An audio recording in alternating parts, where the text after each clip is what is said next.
स्थिति संभालो।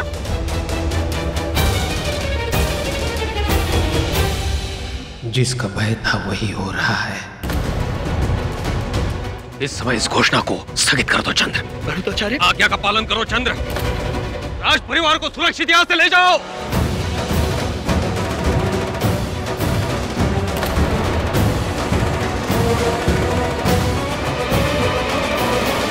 आचार्य, मैं कोई पक्षपात नहीं कर रहा।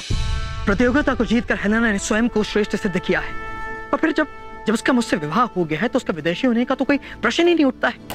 और फिर एक राजा का निर्णय होता है कि वो अपनी मुख्य महारानी किसे चुने। राजा को सबसे पहले अपना कर्तव्य निभाना होता है चंद्र। तो उसका प्रथम कर्तव्य ये है कि अपनी प्रजा को संतुष्ट रखे, अपनी प्रजा में व्यवस्था के प्रति आदर बनाए रखे। नंद और उसके साथी तुम्हारे विरुद्ध प्रजा को भड़काने का प्रयास कर रहे हैं, और ऐसे में तुम्हारे द्वारा हेलेना को महारानी चुनने का निर्णय प्रजा में असंतोष बढ़ा देगा। मैं ये नहीं कह रहा हूं कि हेलेना को महारानी चुनने के तुम्हारे निर्णय में कोई दोष है, परंतु वो समय की मांग नहीं है। हम शत्रु को और एक अवसर नहीं दे सकते चंद्र। तो इस दिशा में मुझे क्या करना चाहिए आचार्य? मगध की मुख्य महारानी के रूप में नंदिनी का नाम घोषित कर दो।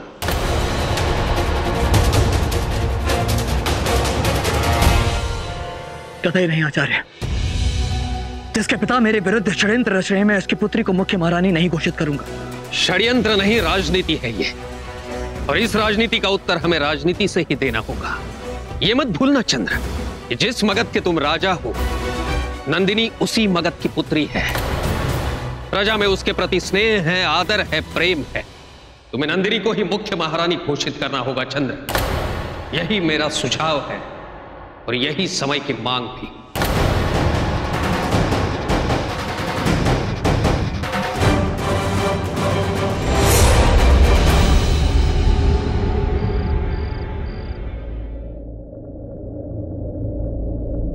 चलो मेरे साथ। कहाँ ले जा रहे हो मुझे चंद्र? कहाँ ले जा रहे हो मुझे? तुम मगध की मुख्य महारानी बनने वाली हो। तुम्हारी भी तो यही इच्छा थी। तुम्हें देर हो रही, चलो मेरे साथ। परंतु मुझे मगध की मुख्य महारानी नहीं बनना है। किंतु तुमने तो इतने प्रयत्न किए मगध की मुख्य महारानी बनने के लिए, और अब जब मैं स्वयं तुम्हें सम्मान सहित ये पद दे रहा हूं, तो तुम्हें ये पद स्वीकार नहीं? नहीं, मुझे पद स्वीकार नहीं बनना मुझे मगध की मुख्य महारानी। यदि मैं प्रजा हेतु कुछ करना चाहती हूँ, उसके लिए मुझे किसी पद की आवश्यकता नहीं। मैं मगध की बेटी हूँ, मैं उनका भला बिना किसी पद के भी सोच सकती हूँ। तुम चाहो तो ये पद किसी और को सौंप सकते हो। किंतु मैं तुम्हें ये पद देना चाहता हूँ। सच? तुम्हारी आंखों में तो नहीं दिखता। तुम्हारी आंखों में मुझे विवशता नजर आ रही है, जैसे ये निर्णय तुम्हारा नहीं किसी और का है। हाँ, ये निर्णय मेरा नहीं है। हाँ, ये निर्णय प्रजा का है, क्योंकि अब बात मेरे वश में नहीं है। यदि बात मेरे वश में होती तो कदाचित मैं तुम्हें मगध की मुख्य महारानी नहीं बनाता, क्योंकि मैं तुमसे घृणा करता हूँ। और अब प्रजा चाहती है कि तुम ये पद संभालो, तुम मगध की मुख्य महारानी बनो। और यदि मैंने ऐसा नहीं किया तो प्रजा में अराजकता फैल जाएगी और कुछ लोग इस बात का लाभ उठाएंगे, विद्रोह करेंगे, और तब अकारण निर्दोष प्रजा का लहू बहेगा। और मैं नहीं चाहता कि किसी भी मूल्य पर किसी भी मगधवासी के प्राण संकट में आए। इस कारण मैंने ये निर्णय लिया है। इस कारण ही मैं तुम्हें मुख्य महारानी बनाऊंगा। तो बताओ मुझे कि क्या तुम्हें ये पद स्वीकार है? क्या तुम संभालोगे ये पद? नंदिनी, इस समय हमें हमारे स्वार्थ से ऊपर उठना है। इस समय हमें चंद्र नंदिनी बनकर नहीं, अभी तो मगध के राजा रानी बनकर प्रजा के हित में सोचना है। भले ही हमें एक दूसरे के साथ की आवश्यकता नहीं है, कि तुम्हारी प्रजा को हमारे साथ की आवश्यकता है। तो बताओ मुझे कि क्या तुम दोगी मेरा साथ?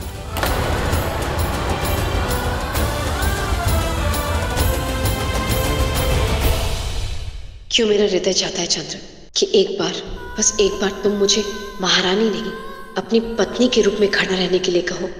एक बार कहो कि तुम्हें मुझे मुख्य महारानी प्रजा के लिए नहीं, अपितु अपने लिए चुनना है। पता नहीं क्यों, परंतु मेरा हृदय चाहता है कि तुम सदैव के लिए मेरे साथ रहो। मेरा मन बताना चाहता है कि मैंने प्रजा के लिए नहीं, अपितु स्वयं के लिए तुम्हें मुख्य महारानी चुना। तो उत्तर दो मुझे नंदिनी। ठीक है, मैं तैयार हूँ। अपनी प्रजा के लिए मुझे पद स्वीकार है। बस केवल प्रजा के लिए?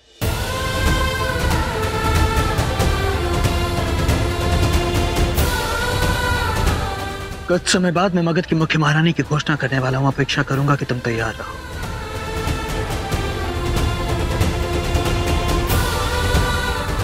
मैं प्रसन्न क्यों नहीं हूँ? चंद्र तो स्वयं ये प्रस्ताव लेकर आया है कि मैं मुख्य महारानी बन जाऊं, फिर मैं प्रसन्न क्यों नहीं हूँ? कहीं इसलिए तो नहीं क्योंकि ये प्रजा का निर्णय है और उनका स्वयं का नहीं? क्या मैं उनकी पहली पसंद नहीं इस बात के लिए?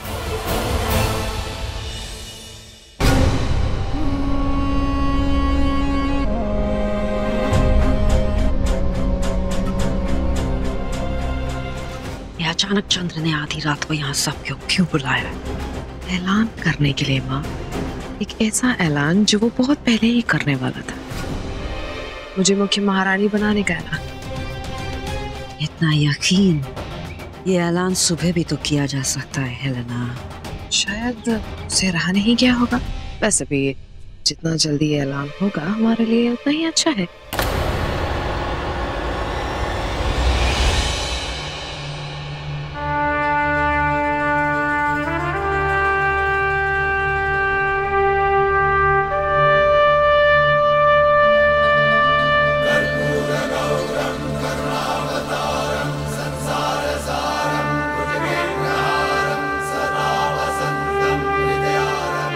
धन्यवाद। इतनी मध्यरात्रि भी यहाँ उपस्थित रहने के लिए आप सभी का धन्यवाद।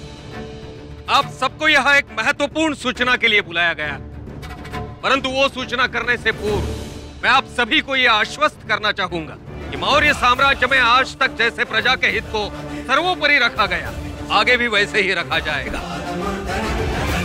अब यहाँ मगध की मुख्य महारानी का नाम उद्घोषित किया जाएगा।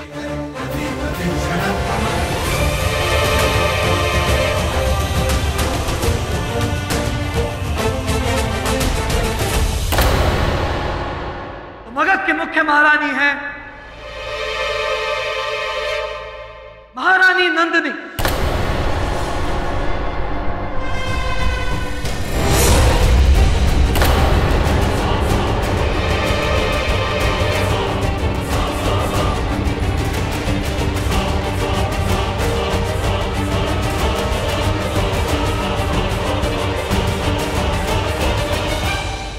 आइए मुख्य महारानी नंदिनी।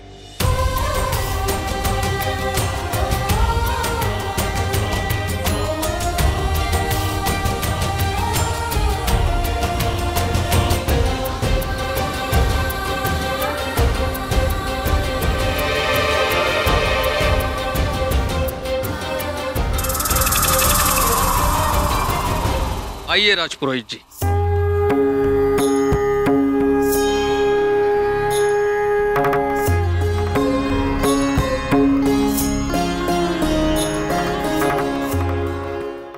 महारानी नंदिनी की जय। मगध की महारानी नंदिनी की जय। महारानी नंदिनी की जय। मगध की महारानी नंदिनी की जय। महारानी नंदिनी की जय। मगध की महारानी नंदिनी की जय।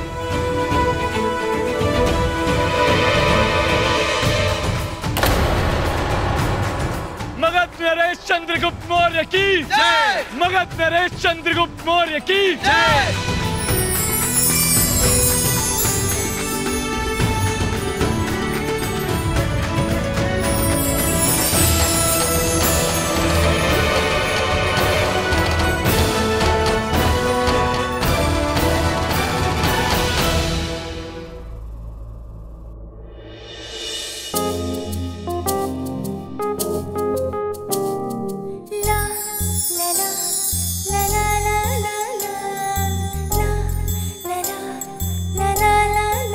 आज तुम्हें मुख्य महारानी के रूप में देखकर मैं अत्यधिक प्रसन्न हूं। और यदि सत्य कहूं तो जिस भांति तुमने स्वयं को हर एक विषय में श्रेष्ठ सिद्ध किया है, मैं चाहूंगा कि इस विषय में भी तुम स्वयं को श्रेष्ठ सिद्ध करो और मेरा साथ दो नंदिनी। सुख में दुख में तुम साथ खड़ी रहोगे ना मेरी नंदिनी?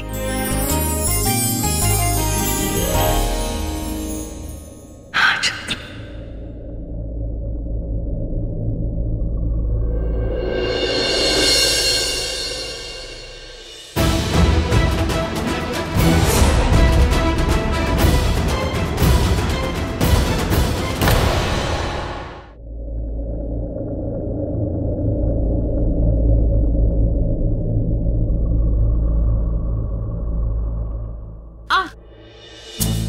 क्या हुआ?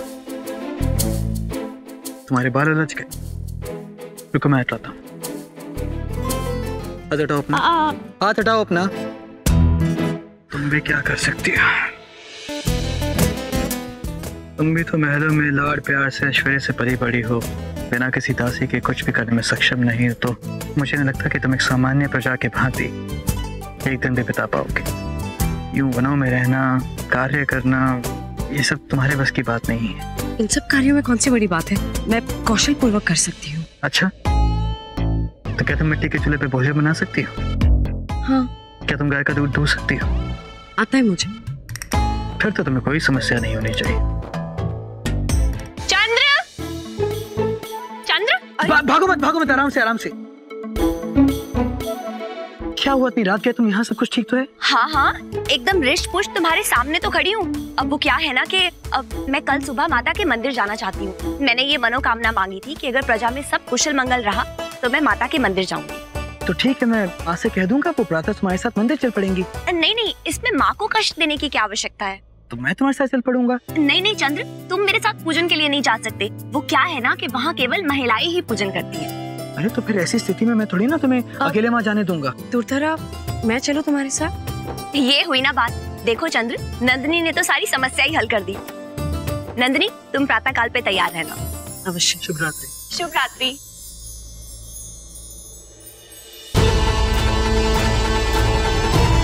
ये सही मौका है नंदिनी का चका लेने का। मंदिर जाएगी नंदिनी और महल आएगी रूपा।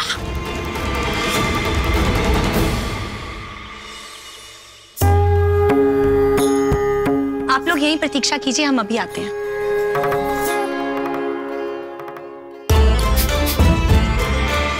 वो देखो, उका पकड़ के खाली गुफा में ले आना, लेकिन कान खोल के सुन लो, कोनो को इसका खबर नहीं होना चाहिए। ठीक है। जाओ। प्रणाम। प्रणाम।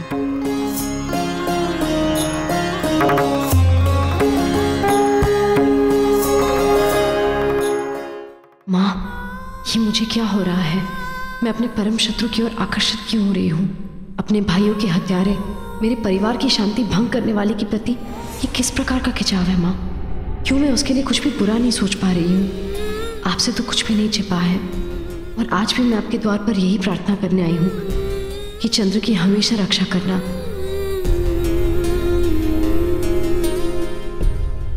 अरे सुनो, द्वार पे दिए लगा कर आती हूँ। तुम रुको, मैं भी साथ चलती हूँ। अब आप चलिए, मैं आती हूँ। ठीक है। पंडिताइन जी, मुझे आपसे कुछ बात करनी थी। बोलिए ना महारानी। वो मुझे किसी से अत्यंत भय लगता है। आप मगध की महारानी हैं, आपको भला किसका भय? अब इन्हें कैसे बताऊं? भय है उस यवनी बिल्ली का।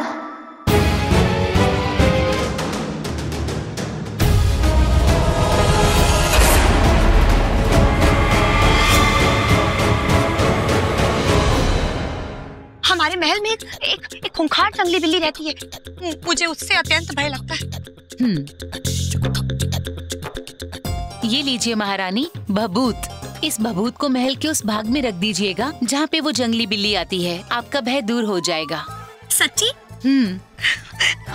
प्रणाम। प्रणाम। ये नंदिनी कहाँ गई है?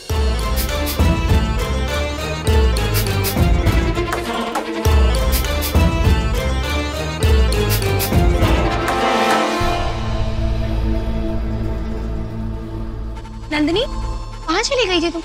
वो प्रार्थना में समय लग गया। चले? हाँ। अब रूपा ही बनेगी मगध की मुख्य महारानी। प्रणाम आचार्य, आपने मुझे स्मरण किया। हाँ चंद्रगुप्त, नंद के विषय में एक महत्वपूर्ण सूचना प्राप्त हुई है। कैसी सूचना? ऐसी सूचना जिससे हम नंद तक पहुंच सकते हैं। तो शीघ्र ही बताइए आचार्य। नंद के कुछ सेवक समीप के एक वन में दिखाई दिए हैं, जिनके माध्यम से हम बड़ी सरलता से नंद तक पहुंच सकते हैं। तो फिर मैं बिना समय व्यर्थ के अपनी सेना की टुकड़ी लेकर वहां जाता। नहीं चंद्र, तुम ऐसा नहीं करोगे। किंतु क्यों? सेना की हलचल से वो सावधान हो जाएंगे।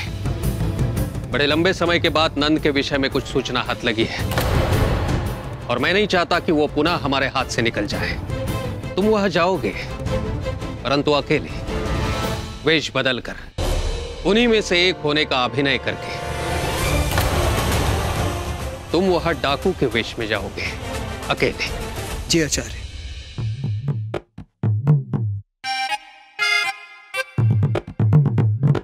लगता है आज यवनी महल में नहीं है, अर्थात मार्ग में कोई बाधा नहीं आएगी। शीघ्रता से ये भभूत रख के निकल जाती हूँ। इसमें रखूं।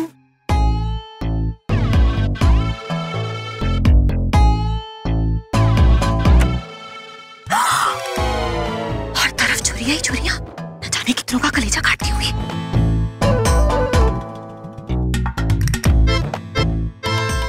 ये संदूक ठीक रहेगा। इसी में छुपाती हूँ भभूत को।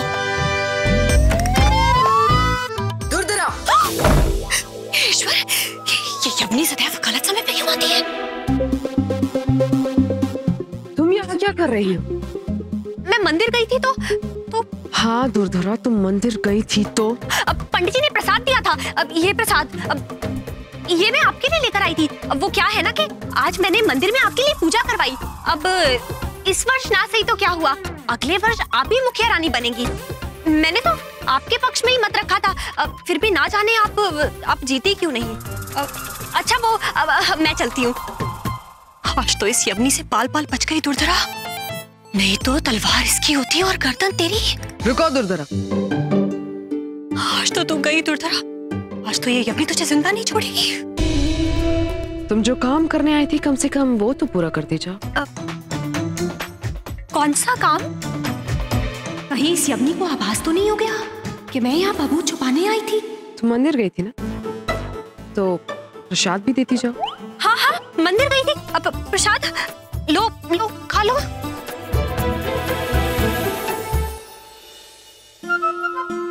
हे ईश्वर, पंडित जी ने तो कहा था कि भभूत छुपानी है, परंतु ये यवनी तो भभूत खा गई। ये तो सब कुछ खा जाती है, भभूत को भी नहीं छोड़ा। मैं चलती हूँ। अब वक्त आ गया है अपनी तरकीब पर काम करने का। चंद्र महल में नहीं है और नंदिनी अकेली है। यही सही वक्त है नंदिनी को गायब कर देने का। और फिर कल सिरध्वज की पूजा में चंद्र के पास कोई और रास्ता नहीं बचेगा, उसे मुझे ही अपने साथ ले जाना होगा।